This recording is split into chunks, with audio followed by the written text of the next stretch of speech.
좋아요, 구독. 훈훈한 주식의 김지훈 대표님 모셔봅니다. 대표님 어서 오세요. 안녕하세요. 네, 시장에 대해서 먼저 체크를 좀 해봐야 될 것 같은데요.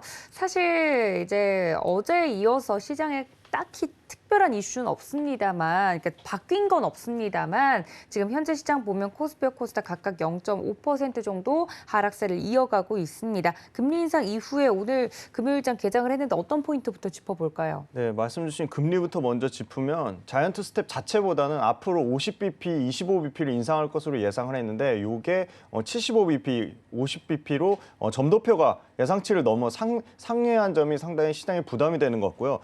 두 번째는 경기 침체를 시사한 그러니까 미국 내 GDP 총 생산 그 성장률 자체가 전망이 계속 낮아지고 있다는 점. 그다음에 세 번째가 파월의 입을 통해서 말한 통화 정책이 더 긴축적이거나 더 오래 긴축적이어야 한다. 그러니까 시장과 타협할 생각이 없다음을 분명히 하면서 이 부분이 계속적으로 시장에 대한 부담감이 나오고 있습니다. 미 10년물 국채 금리가 3.67% 폭등하면서 어제자 기준입니다.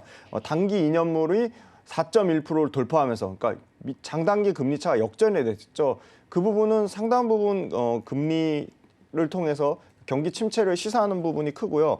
그다음에 세 번째 이제 밸류에이션인데요. 밸류에이션이 낮아졌습니다. 그러니까 작년 말 21.5배 대비 약 29% 하락한 16.6배인데 이 부분은 기업 이익의 추정치, 미국의 S&P 500 기업의 기업이익 추정치가 낮아지지 않은 부분이거든요. 기업이익 전망치가 추가적으로 하향 조정 시 당연히 현 주가 수준 유지하면 PER은 당연히 올라가기 때문에 지금 PER 16.6배 또한 싸다고 보고 있지는 않습니다.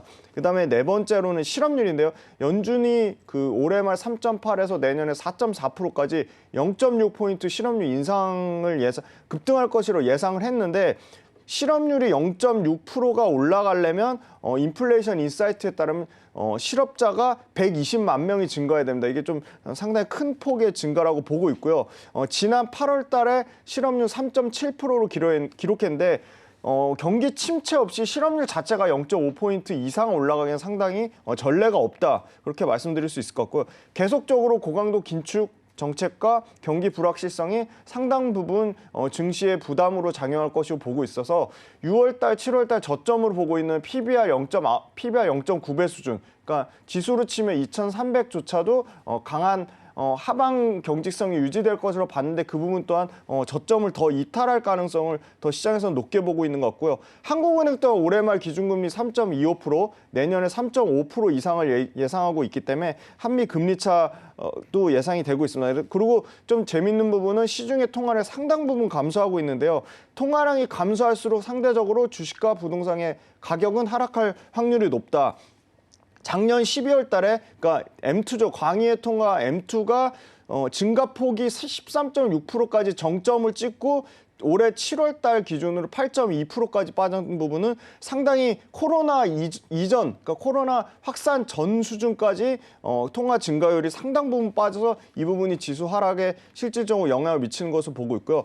기관과 외국인의 공통적인 코스피, 코스닥에서 여전히 순매수는 2차 전지 쪽, 그리고 또 재미난 거는 식음료, 그리고 조선 쪽이 상당히 강했다고 말씀드릴 수 있을 것 같습니다. 코스피 연간 순이익은 예상치가 170조까지 내려왔다는 점, 영업이익은 238조까지 내려왔습니다. 그래서 체크하실 부분은 미국 10년물 국채금리, 그다음에 달러 인덱스, 그다음에 한국 금리, 그리고 외국인과 기관의 순매수 동향, 그리고 다음 주 주요 일정까지 말씀드리면 9월 27일에 한국 9월달 소비자 신뢰지수, 미국 9월 컨퍼런트 소비자 기대지수, 그다음에 29일에는 유로존 9월 소비자 신뢰지수가 나오고요. 그다음에 미국의 2분기 GDP 포함해서 주간 실업 청구 건수가 나옵니다. 그리고 30일은 한국의 8월 산업 생산, 그다음에 중국의 9월 차이신 제조업 지수, 그다음에 미국의 9월 미시간대 소비자 기대 지수까지 다음 주에도 주요 지표 일정이 예상돼 있다. 네, 그렇게 말씀드릴 수 있을 것 같습니다. 네, 시장에 대해서 자세한 이야기 나누어 봤습니다. 그렇다면 대표님 오늘도 또 종목에 대한 이야기를 준비를 해주셨을 텐데 첫 번째 종목은 어떤 기준으로 좀 선정을 했습니까? 네, 시간이 되면 이제 두 종목 설명드리려고 하는데요. 네. 네, 첫 번째는 LG 이노텍입니다. LG 이노텍 그 다른 이제 그 태조 이방원 갈 때 전혀 가지 못하고 상당 부분 부진했는데요. 일단 첫 번째로 현재는 PER상 주가 수익 비율 기준으로 절대적 저평가 구간이다. 그러니까 5년 동안의 LG이노텍의 평균 PER은 한 12배 정도 수준인데요. 지금 6.8배 정도 수준이니까 상당히 저평가돼 있다. 하지만 매출과 이익단에서는 모두 20% 넘는 성장이 나옵니다. 매출단에서는 올해 같은 경우 18조 2,300억대를 예상을 하고 있고요.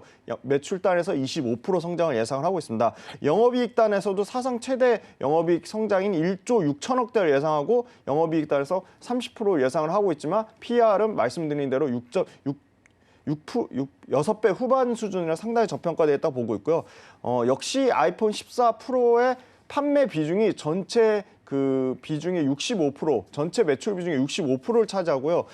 전작 대비 18% 이상 증가하기 때문에 아이폰 비중단에서 매출과 이익이 최대 증가폭을 예상을 하고 있습니다. 아이폰 14 중에 비싼 모델인 프로 시리즈가 많이 팔릴수록 센서 시프트 카메라와 TOF 3D 모듈 자체가 판매 가격도 비싸고 물량 P와 Q가 모두 증가하는 부분이기 때문에 아이폰 비중의 매출단에서 80%까지 비중이 올라갈 것이라 보고 있습니다. 두 번째는 아이폰 애플 쪽에서 내년에 XR 확장현실 XR 기기 또한 관련돼서 이 부분에도 카메라 모듈 관련돼서 신규 확장의 성장 동력의 모멘텀을 갖고 있습니다. 그래서 XR 확장기가 내년부터 매출이 반영될 것으로 예상을 하고 있고요. 그다음에 네 번째는 미국 인플레이션 감축법 IRA법의 선제 대응에서 멕시코 공장에 자율주행차용 모터, 그다음에 자율주행용 레이더, 그다음에 자율주행용 카메라 이런 핵심 부품들을 선제적으로 대응해서 신규 증설이 예정돼 있다고 보고 있습니다. 이미 이 전장 쪽으로 수주 잔고 12조로 확보한 상황이기 때문에 이 수주 관련돼서 상당 부분 이제 매출로 나눠져서 반영될 것으로 예상을 하고 있습니다. 자율주행차 핵심 부품 카메라, 라이더, 레이더, 그다음에 V2X 시스템까지 풀 라인업을 이제 자율주행차 핵심 부품과 관련돼서 갖췄다는 게 상당히 긍정적으로 보고 있고요. 마지막으로 반도체 기판단에서도 시장 지배력을 확보하고 있는데 5G 통신 기판 위주로 견고한 성장세를 이루고 있다. 5G 통신 쪽에서 다시 이제 모멘텀이 살아나고 있어서 통신주들 통신 모듈 관련된 회사들도 주가가 지금 최근에 회복되고 있기 때문에 이 부분도 LG이노텍도 받을 것이라 보고 있고요. LG이노텍 주가 자체는 매년 연말 갈수록 주가 강세의 모습을 나타내는 특징을 갖고 있습니다. 연말 대비 연초 최근 3년치 평균을 보면 연말에 연초 대비 평균이 60% 넘게 상승을 보였는데요. 과거 3년간 신형 아이폰 공개 이후에 12개월 동안 연속 과거 후반기 때 상승 평균이 30%가 됐기 때문에 오히려 연초 대비 지금 현재 주가는 약 10% 정도 하락한 수준입니다. 그래서 하반기 상당히 절대적 저평가에 따라 기관과 외국인의 지금 동반 폭풍 순매수가 들어오기 때문에 오히려 LG이노텍은 하반기 주가 모멘텀을 기대해보자고 말씀드릴 수 있을 것 같습니다. 네, 첫 번째 종목 LG이노텍 자세하게 말씀을 전달을 해드렸습니다. 첫 번째 종목 자세한 이야기 들어본 만큼 여러분들 이런 전략들 모두 챙겨가 주시면 좋을 것 같고요. 두 번째 종목은 간략하게 좀 들어보도록 하겠습니다. 많은 분들이 지금 장중에 움직이고 있는 종목에 대한 가격 전략을 궁금해하실 것 같은데 그걸 중점적으로 좀 설명이 부탁드려도 될까요? 네네. 지금 범한 퓨얼셀인데 공모가 4만 원의 6월달에 신규 상장주인데요. 수소 관련된 잠수함에 들어간 연료전지를 만들고요. 두 번째는 수소 충전소를 합니다. 그래서 정부에서 계속 수소 충전소를 늘릴수록 이 범한 퓨얼셀이 자기네 계열사 제일 중요한 게 수소 충전소의 중요한 압축기 50%가 비중을 차지하는데 수소 압축기를 범한 산업에서 자체 계열사에서 들어오기 때문에 그 부분에 대해서 상당히 모멘텀을 갖고 있기 때문에 수소 연료전지단에서 매출이 증가하고 수소 충전소가 연간 한 300억 정도 매출 추가가 기대하고 있기 때문에 범한 퓨얼셀 같은 경우는 지금 공모가 대비 22% 하락한 수준입니다. 네, 매출과 이익단에서 이제 30% 넘게 증가하는 걸 보고 있고요. 최근에 지금 오늘 지금 시초가에서 지금 1.8% 정도 빠진 수준인데요. 저는 손절선은 좀 짧게 현재 가격에서 10% 가격인 29,500원을 잡고 대응하고 있고요. 최소한 공모가까지는 1차 목표가 4만 원까지는 가능하다고 보고 있습니다.